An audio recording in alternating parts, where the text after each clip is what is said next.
Hey, welcome. Today we're doing something a little different. We're going to take one of the most common words in English, the word early, and put it under the microscope. Now you might be thinking, why? Well, it's because by getting to know this one simple word, we're actually going to unlock something huge about how language is built. So let's get into it. Seriously, just think about it for a second.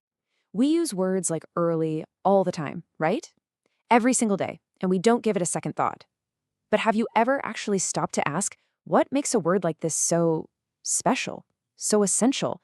Turns out, some of the most basic, simple words have the most amazing stories hiding right out in the open. And boom, here's our first big clue, coming straight from our source, Wiktionary. It turns out early has this kind of secret identity. Get this, it's a member of a pretty exclusive club, the Basic English 850 list. And this is the key to figuring out just how powerful it really is. So what in the world is this list? Well, the Basic English 850 is basically this hand-picked set of 850 super essential words.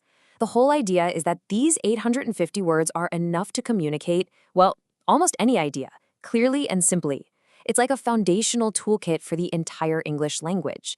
And our little word, early, definitely earned its spot on that list for some very good reasons. Okay, so to really get to know a word, you gotta look at it from a few different angles, you know? Let's start with the absolute basics. It's sound. I mean, how do we actually say this word? It seems super simple, but there's a little distinction here that's pretty interesting. So what's really cool here is this tiny little difference in how that middle vowel sounds. In the UK, it's a smoother sound, kind of like early. But in the US, that R is a bit punchier, right? It's more like early. So you get two slightly different flavors of the exact same word, but here's the important part. The meaning doesn't change one bit. All right, so moving on from just the sound, this is where early really starts to shine. I think one of the biggest reasons it's so important is its incredible versatility. Seriously, it's like a linguistic multi-tool. It's able to do two totally different jobs in a sentence. So, job number one. Early can be an adjective, and if you need a quick refresher, an adjective is just a word that describes something, a person, a place, a thing, a noun. It just adds a little bit of extra detail. And this sentence right here is the perfect example. It was an early end to the meeting. What kind of end was it? It was an early end. See, early is describing the noun end. Super simple, super clear, and gets the job done. But wait, there's more. Early can also be an adverb, and an adverb is a word that describes an action, a verb. It tells you how or when or where something is happening. Now, check out this example. She got up early in the morning. When did she get up? She got up early. In this case, the word isn't describing a thing at all. It's describing the action, the getting up. It's the exact same word, but it's doing a completely different job. How cool is that? So let's just break that down. This table really sums it up nicely. We have one single word that can describe both a thing, like an early end, and an action, like got up early. This ability to do two jobs is just incredibly efficient. And that's exactly the kind of thing you're looking for in a core vocabulary word.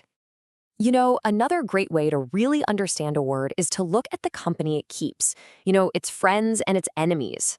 We're talking about its synonyms and antonyms. These relationships really help us nail down its exact meaning. Okay, so for early, a close friend or synonym is premature. It means something happened sooner than you expected. And its direct opposite, its antonym, is, of course, late. So just by knowing that it means not late and it's similar to premature, we can pin down its meaning with some real precision. And all of this brings us to the main idea, the big takeaway here. The real power of the word early, and the whole reason it made it onto that list of 850 essential words, is because of this beautiful combination. It has a super simple, clear meaning that's really defined by its opposite, late. And it's versatile enough to do two different jobs in a sentence. Simplicity plus versatility, that equals power. That's a powerhouse building block for a language.